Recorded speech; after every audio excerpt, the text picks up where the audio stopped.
What is up, guys? Welcome back to the vlog.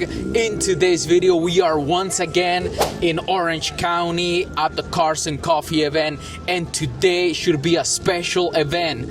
Today marks 8 years since they started this event. 8 years of Cars and Coffee here in Southern California, and if I'm not mistaken, this event has prepared some amazing cars for everyone to come and check it out, take pictures and take videos. So let's get this video on the way.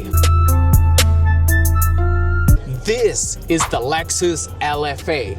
It is Lexus's only supercar. This car was debuted in 2011. It has a naturally aspirated V10 engine making more than 500 horsepower, more than 350 pound-feet of torque.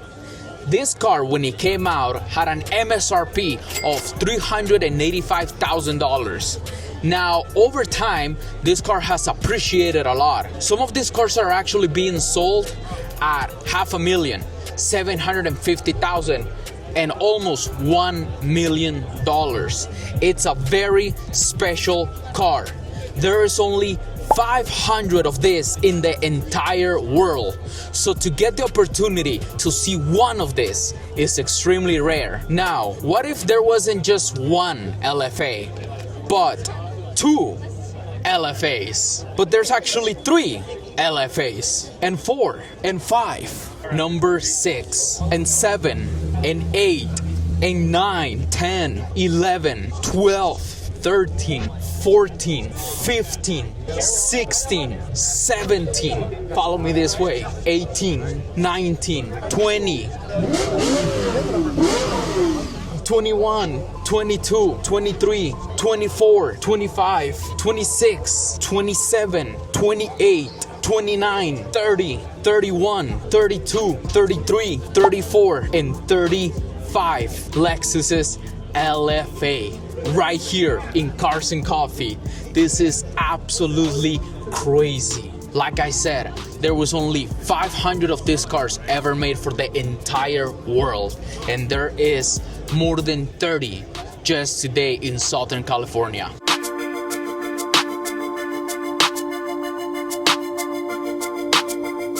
Now, my objective is to be able to find one of the owners and hopefully get an interview out of them to see how they were able to afford a car that's worth $1 million now. And we have a beautiful McLaren leaving the scene here. We have the 720S.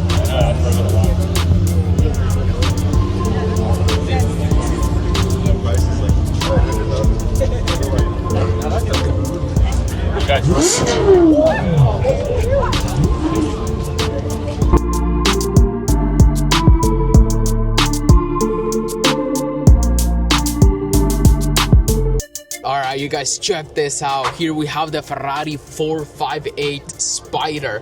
This is Ferrari's last naturally aspirated V8 engine. This is a piece of art, and this is the Aperta version. What does that mean? That it's the convertible version. That's how Ferrari likes to call it, the Aperta version. It's an absolutely beautiful car, and it's finished in this matte black color. Check out the Ferrari logo. We have the dual exhaust right here, and apparently she rips. Have you guys ever wondered what was the first supercar? Which one was it? What brand made it? How did it look like?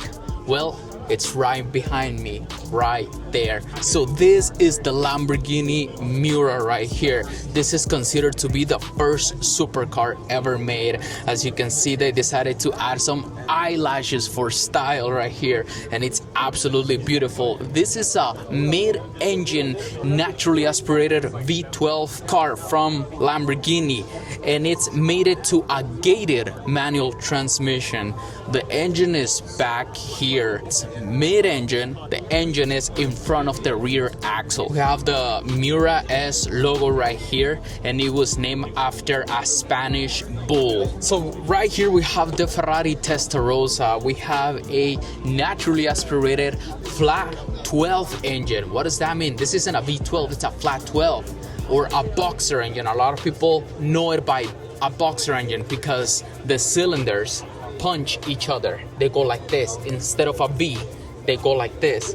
This was Ferrari's response to the Lamborghini Countach back in the early 90s. But in my opinion, the Lamborghini Countach looked even better. Props to Ferrari though, they made a beautiful car. These lines right here, these are special to the Tessterosa only. And as you can see, it has a gated manual transmission attached to that flat 12 engine. And we can't forget, this is the 90s, baby, the pop-up headlights. These were very popular back in the day. Look at what we have right here, ladies and gentlemen. This is the Lamborghini Huracan Esterato. This is Lamborghini's supercar off-road V10 engine right here. As you can see, it's been lifted up a couple of inches higher to give it that extra clearance. That way you can take this car out to go off-roading. This is the direct competition of the 911 Dakar. You can hear it. Hear those sound notes right there. We have a very nice Ferrari 296 GTB right here. This is Ferrari's first and only V6 supercar with hybrid assistant making 830 horsepower.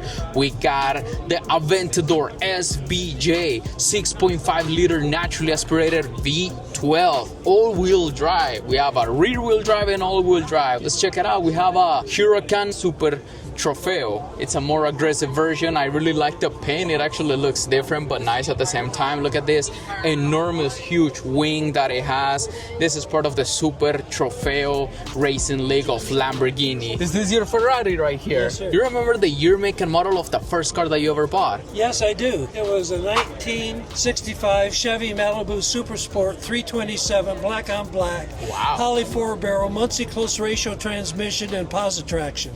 I paid $3,125 off the showroom floor. What is the year, make and model of this car right here? This is a 1990. The make is a Ferrari and the model is Tessterosa. It's beautiful. And what engine does it have? I know what it has, but just for the viewers right here.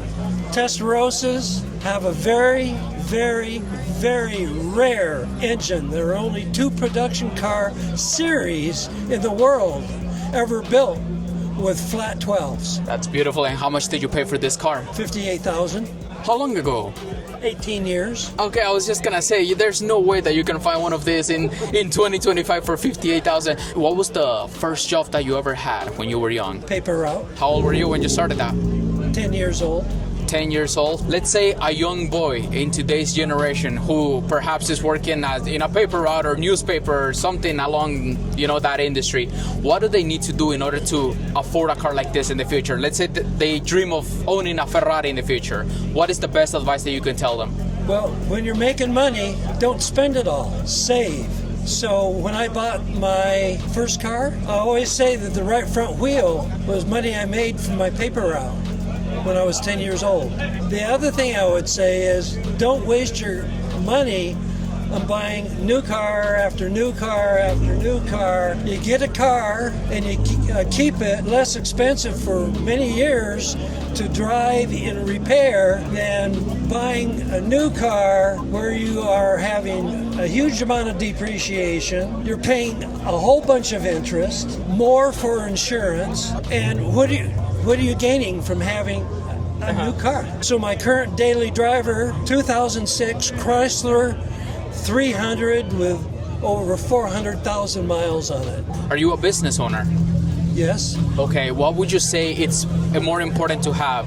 A college degree or a good mentor? As far as I'm concerned, both. Don't do one or the other. Do both. Do both. Yes. Have mentors, get the college degree, and don't be afraid to take some risks along the way. What would you say is the biggest risk that you ever taken throughout your life? That one moment that maybe broke you down, but it helped you be a better person.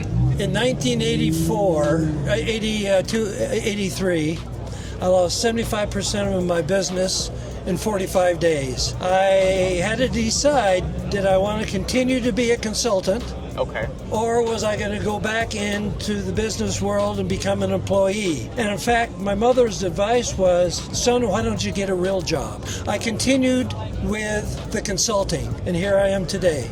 Looks like you made the right choice. I did. Sir, thank you so much for your time. I appreciate it. Be well. Thank you Have a so great much. day. Do you remember what was the year, make, and model of the first car that you ever bought with your own money? I think it was a 1976 Honda Civic. And what did you brought in today? What's the year, make, and model of this car right here? It's a 2022 Tributo, Ferrari obviously. I bought this about 2 years ago and it cost me about $380 out the door. What would be the best financial advice that you can give to someone who's starting in 2025 who dreams of having a car like this? What would be like that blueprint in order to afford cars like this? Well, when I was younger, I used to ask people how much they made. And being an electronics technician, I found out I could make a little more being an elevator man. So I did that. And I keep asking people how much they make. And I keep changing my careers to try to follow the best reward for my labor. And eventually I started my own business as a contractor, you know, just trying to better myself. Constant improvement. So just have to keep like working hard and use your brains too. Because you can work hard digging a ditch with a shovel and never make any money. So you have to talk to people. And the more you talk to people, it opens your eyes, it opens your mind to the world of possibilities. So you have to work hard and be intelligent at the same time. It's not all hard work. You know, you have to use your head too. That's actually some great advice. So another question, do you think it's more important to have a college degree or a good mentor? Well, you can't get around education. You need education for most things, you know. But that's the degree itself is not the issue. Education is separate from a degree. A degree is just a piece of paper. But if you study a lot, like if you want to be a contractor and you go online, even YouTube can teach you a lot of things. Yes. Information is what you need, not the degree. So I think information plus hard work is the formula. The degree is neither here nor there. Unless you want to be a doctor, you have to have a degree.